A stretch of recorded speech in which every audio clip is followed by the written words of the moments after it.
Hi friends, chicken biryani ఎలా చేయాలో చూద్దాము. ముందుగా రైస్ని వాష్ చేసుకొని half an hour to 45 minutes soak చేసి పక్కన పెట్టండి.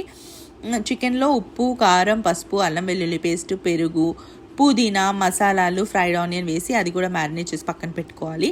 నేను ఇక్కడ ఓవర్ నైట్ మ్యారినేట్ చేసి పెట్టాను.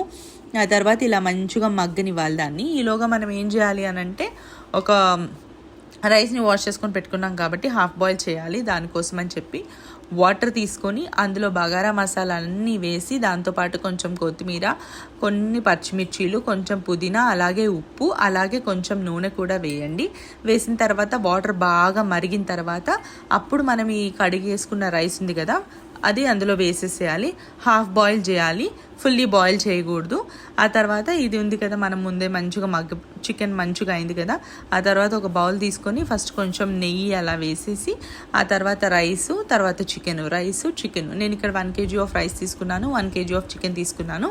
స్టెప్స్ పెట్టండి, దమ్ బిర్యానీ కాబట్టి స్టెప్స్ పెట్టండి. అలాగే కొంచెం ఫ్రైడ్ ఆనియన్ వేయండి, ఆ తర్వాత కొత్తిమీర, అలా స్టెప్ బై స్టెప్ అలా వేయండి. చివరికి వచ్చిన తర్వాత పైన మాత్రం మసాలా వేసేయండి, మూత పెట్టేసేయండి. సిమ్లో half an hour to 45 minutes వరకు ఉంచండి. నేను ఇక్కడ టిష్యూస్ పెట్టాను, టిష్యూస్ లేని వాళ్ళు పిండి కూడా పెట్టుకోవచ్చు. వేడి వేడి దమ్ బిర్యానీ రెడీ. ట్రై చేసి చెప్పండి ఫ్రెండ్స్.